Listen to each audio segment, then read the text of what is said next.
Thailand या Vietnam? क्या आप लोगों को भी ये सवाल परेशान कर रहा है? या आप लोग भी सोच रहे हैं कि हमें थाईलैंड जाना चाहिए या फिर वियतनाम जाना चाहिए या फिर हमें शायद दोनों कंट्रीज़ जाना चाहिए, लेकिन अगर हम दोनों कंट्रीज़ जाते हैं तो हमारा बजट कितना लग जाएगा? तो ये जितने भी सवालात हैं इन सब के मैं आप लोगों को जवाब देने वाला हूँ, जो कि मेरे प्रैक्टिकल एक्सपीरियंस से रिलेटेड है। और मैं ज़्यादातर बातें ही भी वही करता हूँ जो मेरे प्रैक्टिकल रिलेटेड होती हैं, क्योंकि थ्योरीज़ जो होती हैं ना वो चेंज होती रहती हैं। तो इसलिए जो मेरा एक्सपीरियंस था अपने ट्रिप से रिलेटेड मैं वो बता सकता हूँ। अगर आपने वही रिसेंटली थाईलैंड से के बाद जो वियतनाम सीरीज़ थी वो आपने फॉलो की हो, तो उसमें मैंने एक बात काफ़ी मर्तबा कही है कि यार थाईलैंड को स्किप करो, वियतनाम आ जाओ, थाईलैंड को स्किप करो, वियतनाम आ जाओ। उसकी वजह ये थी कि इवन कि मेरा एक थाईलैंड का दोस्त भी था, सैम भाई, जो वहाँ पे बैंकॉक में रेस्टोरेंट चलाते हैं, उन्होंने मुझे बात की थी। कहते यार अगर कोविड ना आता तो आज वियतनाम में थाईलैंड से ज़्यादा टूरिस्ट होते हैं, इतना वो ज़्यादा पॉपुलर होता जा रहा है और इतना वो होता जा रहा है। मैंने कहा अच्छा, ये मुझे जाने से पहले उन्होंने कहा था। मैंने कहा अच्छा क्या ही होगा ऐसा।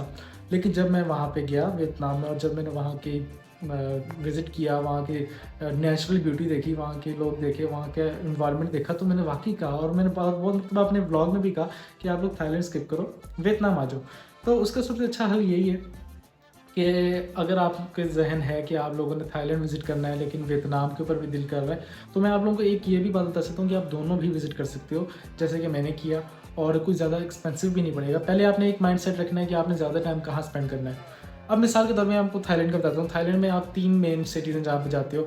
अगर आप एक बैकपैकर नहीं हो, आप सिर्फ एक ट्रैवल या टूरिस्ट हो, मतलब कि आपने बस एन्जॉयमेंट करनी है, फिर वापस आके अपनी जॉब या अपना जो भी काम करते हैं उसको टाइम देना है, तो 2 या 3 सिटीज़ आप मेन जा सकते हो। या तो फुकेट जा सकते हो या फिर बैंकॉक या फिर पटाया। ये 3 सिटीज़ हैं जो कि मेन है, ठीक है?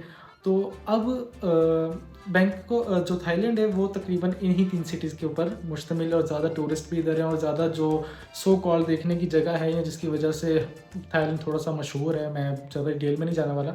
तो वो आपको इधर ही इन्हीं एरियाज़ में जो है वो ख़ास तौर पे देखने को मिलती है। लेकिन नेचुरल ब्यूटी से जो भरा हुआ है, वो भी क्या बात है कि अगर आप पटाया गए हैं तो कोलान आइलैंड जाएँ, फिर बैंकॉक में चाइना टाउन जाएँ, चाइना टाउन के अलावा वहाँ पे जाएँ जहाँ पे वट अरुण है और भी इतने सारे मॉन्यूमेंट्स हैं, उसके साथ जो रिवर जा रहा है वहाँ पे जाएँ।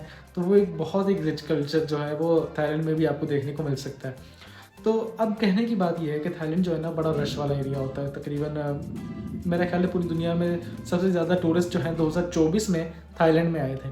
तो इसकी वजह से अब थाईलैंड थोड़ा-सा लगता है जो बहुत कॉमन है। ऐसा नहीं है कि वहाँ पे कोई सिक्योरिटी का इशू है या वहाँ पे वो उनका कोई मसला है। उनका कोई मसला नहीं है, वो सब उन्होंने हर चीज़ प्रिपेयर रखी हुई है, हर चीज़ बेहतरीन है। एनवायरनमेंट आपको साफ़-सुथरा मिलता है, कोई गंदगी का भी कोई निशान नहीं होता। Each and everything is good. लेकिन महंगाई के हिसाब से बात की जाए तो वियतनाम थाईलैंड से सस्ता है और वियतनाम वाक़ई सस्ता है, तकरीबन पाकिस्तान की निस्बत ही है। और जो थाईलैंड है वो थोड़ा-सा एक्सपेंसिव पड़ता है। अब मैं जो आप लोगों को बता रहा था कि आप लोग कन्फ्यूज़ हो तो आप लोग क्या करो? देखें, सबसे पहले मैं बताऊँ, पहले आप लोगों ने डिसाइड करना है कि एक कंट्री विज़िट करना है हमने, कौन-सा जिस पे हमने ज़्यादा टाइम लगाना है। तो मेरा ख़्याल है कि वो लगा सकते हो आप लोग वियतनाम, ठीक है?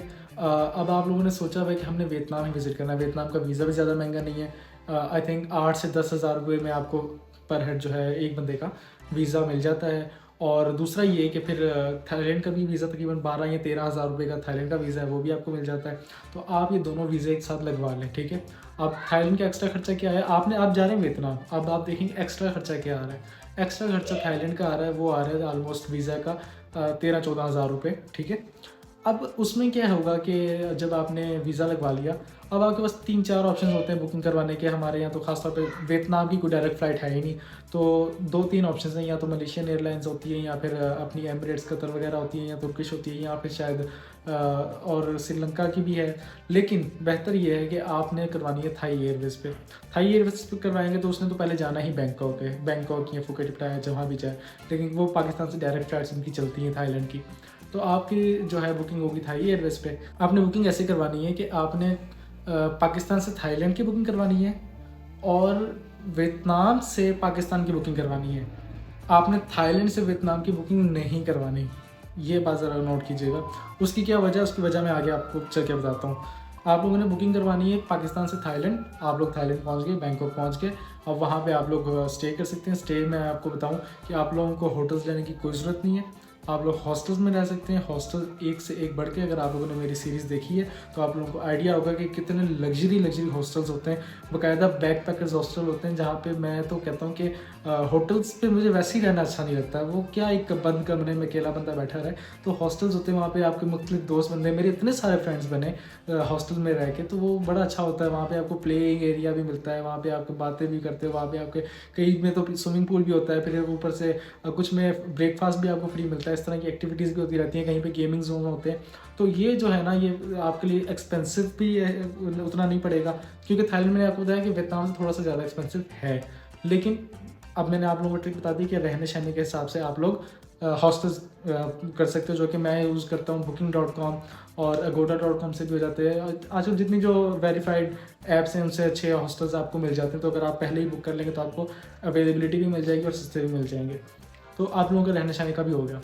खाने पीने के लिहाज से भी ज़ाहिर सी बात है, अब ये थाईलैंड बहुत ही कॉमन है, तो वहाँ पे आपको पाकिस्तानी इंडियन फूड मिल जाएगा। उसके अलावा 7-11 की शॉप्स हैं, वहाँ पे आपको हलाल मिल जाती हैं चीज़ें। कुछ बर्गर्स वगैरह, कुछ सैंडविचेस वगैरह। 7-11 तो पूरे साउथ एशिया में ही चलता रहता है। तो वहाँ से भी आपको अच्छा खाना पीने का हो जाएगा। और फिर बाकी आपने घूमना फिरना, जितना आपने घूमना फिरना चाहते हैं, जो जो सिटी जाना चाहते हैं, फुकेट, टाया, बैंकॉक, कहीं पे भी, या नॉर्दर्न साइड ऑफ थाईलैंड जाना चाहते हैं, तो वो आपकी अपनी मर्ज़ी है। तो आप उतना एक्सपेंस वहाँ पे अपना खर्च करेंगे और फिर उसके बाद आगे चले जाएंगे। अब आते हैं दूसरी बात पे कि अब आपने जाना है वियतनाम। अब वियतनाम जाने की सबसे बड़ी वजह जो मैंने आपको बताई कि नेचुरल ब्यूटी की वजह से, ठीक है। तो आपने बुकिंग नहीं करवाई हुई थाईलैंड से वियतनाम की, हालांकि आपकी वापसी की बुकिंग है वियतनाम से पाकिस्तान की। तो अब आपने वहाँ से बुक करनी है लोकल एयरलाइंस, जो कि चीप एयरलाइंस है, जैसे कि एयर एशिया। एयर एशिया भी है, थाई एयर एशिया भी है, और एक दो तरह की है। जब आप स्काई स्कैनर, मैं ऐप यूज़ करता हूँ, आप लोग भी अगर वो यूज़ करते हो स्काई स्कैनर, है एक दो चीज़ें और ऐप्स और हैं, लेकिन मैं स्काई स्कैनर ऐप यूज़ करता हूँ। तो आप उसके थ्रू बुकिंग कर सकते हो। जब आप उसके थ्रू बुकिंग करोगे तो वो आप लोगों को सस्ती से सस्ती टिकट बताएगा। इवन कि मैंने पाकिस्तानी 12 से 13,000 की, आई थिंक सो, $50 थे या उससे भी कम थे, जितने की मैंने बुकिंग करवाई थी थाईलैंड बैंकॉक से वियतनाम हनोई की, जो कि सस्ती एयरलाइंस होती हैं। सस्ती एयरलाइंस, चीप एयरलाइंस का अगर आपको आइडिया नहीं है तो मैं उसके ऊपर एक अलग से वीडियो बना दूंगा। वो दुनिया भर में चलती हैं, पाकिस्तान में अभी उसका कॉन्सेप्ट नहीं है। शायद फ्लाई जीना लेके आ रहा है या फ्लाई जीना चल रही है, मुझे उसका इतना खास आइडिया नहीं है, ना मैंने उस पर अभी तक फ्लाई किया। लेकिन कहने का मकसद ये है कि चीप एयरलाइंस एग्जिस्ट करती हैं दुनिया में, जो कि बहुत सस्ती होती है। जैसे कि रेयान एयर है, रेयान एयर तो बहुत फेमस है, जो कि यूरोपियन साइड पे चलती है। तो ये चीप एयरलाइंस के ऊपर भी एक अलग से वीडियो बनाई जाएगी। लेकिन अभी मैं आपको जो मेन टॉपिक उस पर रहते हैं, आप लोगों ने सस्ती बुकिंग करवा ली थाईलैंड से वियतनाम की। अब आप लोग पहुंच गए वियतनाम। आई विल रिकमेंड, या तो आप हनोई की टिकट करवाएं, या फिर आप होचिमिन की टिकट करवाएं, या फिर दानांग की। ठीक है, ये 3 मेन स्पॉट्स हैं वहाँ पे देखने वाले। तो मैंने जो करवाई थी उसके मुताबिक मैं हनोई गया था, जो कि नॉर्दर्न साइड है। वहाँ से फिर मैं साउदर्न साइड होचिमिन आया था, और होचिमिन से मैंने की थी, बीच में मैंने दनांग और होयान वगैरह भी, ये भी सिटीज़ हैं जो मैंने एक्सप्लोर किए थे। आप हनोई चले जाएँ, अगर आप मुझे फॉलो कर रहे हैं तो आप हनोई चले जाएँ। हनोई जाके वहाँ पे आप लोगों ने बियर स्ट्रीट्स फिरनी है, वहाँ पे ओल्ड क्वार्टर फिरना है, वहाँ पे और बहुत प्यारी प्यारी सी जगह है। उसके अलावा फिर वहाँ से आप टूर लें या खुद चले जाएँ हालोंग बे का। हालोंग बे एक बहुत ही खूबसूरत जगह है, वहाँ चले जाएँ। फिर उसके अलावा और बड़ी सारी जगह हैं, जैसे कि जब आप हनोई हो जाएंगे तो उसके बाद आपको वहाँ पे जाने के बाद और बहुत से सिटीज़ के बारे में पता चलना शुरू करेगा। लेकिन क्योंकि आपका बजट ट्रैवल है तो आप बेशक इग्नोर कीजिएगा। तो आप वहाँ से फिर जा सकते हैं दानांग या होयान वाली साइड पे, वो भी एक बहुत खूबसूरत जगह है। आप बस ले सकते हैं, वहाँ पे लग्जरी बस चलती हैं, जो कि केबिन बस होती हैं एक्चुअली। और उसके अलावा ट्रेन जर्नी, वियतनाम की ट्रेन जर्नी बहुत मशहूर है। तो जब आप दानांग या होयान जाएंगे तो वहाँ पे आपको बहुत कुछ देखने को मिलेगा। एक लेक है जहाँ पे आप अपना लैटर्न लगा के विश करते हैं। और उसके अलावा दानांग में वो एक हैंड ब्रिज है, वो भी बहुत फेमस है। और उसके अलावा और बड़ी जगह है इस तरह की। तो जब आप वहाँ पे जाएंगे तो वहाँ पे जाके फिर अब आप बस से चले जाएँ या फिर आप चले जाएँ ट्रेन से। लेकिन मैं रेकमेंड करूँगा कि ट्रेन भी ठीक है और बस भी ठीक है। अगर क्यों पाकिस्तान में आपने उस तरह की बस का एडवेंचर नहीं किया तो वहाँ पे ज़रूर करें, हर चीज़ का एक्सपीरियंस करना चाहिए। और फिर उसके बाद आप ट्रेन ले लीजिएगा, क्योंकि तकरीबन बस पे आपको 14-15 घंटे लगेंगे कम से कम हनोई से दानांग जाने में। और फिर ट्रेन पे आपको कोई 18-20 घंटे लगेंगे दानांग से होचिमिन आने में। तो ट्रेन ले लें, बस ले लें, जो आपको सीट लगे। और दूसरी बात ये कि वियतनाम कंट्री में फ़्लाइट्स ही बहुत सस्ती हैं। जो वियतनाम की ओरिजिनल जो एयरलाइन है वो भी, और उसके अलावा कुछ वहाँ पे चीप एयरलाइंस भी चलती हैं। तो अगर आप का बजट थोड़ा सा बेहतर है, मतलब ये नहीं कि बिल्कुल बस के बजट में, ट्रेन के बजट में मिल जाती है। ट्रेन के बजट में आपको जहाज़ मिल जाएगा, तो आप वहाँ से फ़्लाइट भी लेके, क्योंकि फिर फ़्लाइट में आपको टाइम नहीं लगेगा, लेकिन मज़ा नहीं है फ़्लाइट का। मैं आपको सच्ची बात बताऊँ, अगर आप बस जर्नी लेते हैं या अगर आप ट्रेन जर्नी लेते हैं, उसका एक अपना एक एक्सपीरियंस है, और वो इतना खूबसूरत रास्ता है। जब आप देखेंगे जो मौसम होगा, जो आप लोगों को वेदर मिलेगा, या जो आप लोगों को सीन मिलेगा, व्यू मिलेगा देखने के लिए, वो बहुत ही एक्साइटिंग होगा। तो मेरा मेरा आप लोगों को ये मशवरा है कि फ़्लाइट ना लीजिएगा। अगर टाइम टाइम है, टाइम का मसला नहीं है, तो फिर बेशक फ़्लाइट ले लीजिएगा, कि अगर आपके पास टाइम नहीं है और आपने फटाफट पहुँचना है किसी सिटी, तो आप बेशक फ़्लाइट ले लीजिएगा। लेकिन मेरा रिकमेंड यही है कि आप बस या ट्रेन पे जाइएगा। फिर वहाँ से आपने दानांग हो, यहाँ से जाना सीधा होचिमिन। होचिमिन भी एक, अब होचिमिन को क्या है कि वो आहिस्ता-आहिस्ता बन रहा है बैंकॉक। तो अगर आप बैंकॉक से होके जा चुके हैं, तो आपको थोड़ी बहुत वाइब्स आना शुरू होंगी। वहाँ के भी ओल्ड क्वार्टर्स हैं, वहाँ पे भी डिस्ट्रिक्ट 1 है, और भी इस तरह की चीज़ें जहाँ पे क्लब्स मिलेंगे आपको, जहाँ पे आपको नाइट लाइफ देखने को मिलेगी। उसके अलावा वहाँ पे फिर आपको हिस्ट्री भी देखने को मिलेगी, जैसे चूजी टनल्स और इस तरह की चीज़ें। तो ये आप लोगों के लिए एक बहुत ज़्यादा ना, बहुत ही एडवेंचरस और मज़ेदार सा ट्रिप हो जाएगा। तो मैं ये समझता हूँ कि वियतनाम जो है वो बहुत सस्ता है। इवन कि बहुत सस्ता है, मतलब ये कि पाकिस्तान जितना ऑलमोस्ट खर्चा आता है, या उससे थोड़ा थोड़ा सा मामूली से ज़्यादा होगा, वरना ज़्यादा नहीं होगा, बहुत ज़्यादा नहीं होगा। तो थाईलैंड जो है वो थोड़ा सा एक्सपेंसिव है। तो आप लोगों का जो है तकरीबन ये 8-10 दिन का ट्रिप ईज़िली बन सकता है। 8-10 दिन का नहीं, सॉरी, ज़्यादा का, कम से कम 10 से 15 दिन लगाएँ तो मेरा ख्याल है ज़्यादा अच्छे से एक्सपीरियंस कर सकते हैं। लेकिन अगर चाहें तो 7 दिन में भी कर सकते हैं, चाहें तो वैसे 4 दिन में भी हो जाएगा। वो आप लोगों के ऊपर डिपेंड करता है कि आप लोगों को कितनी जल्दी है। लेकिन मेरा मानना यही है कि जब आप ट्रैवल करने निकलो, तो अच्छी तरह एक मरतबा एक्सपीरियंस करके फिर वापस आओ, ताकि कोई मज़ा तो आए। वैसे क्या, गए और हाथ लगा के वापस आ गए।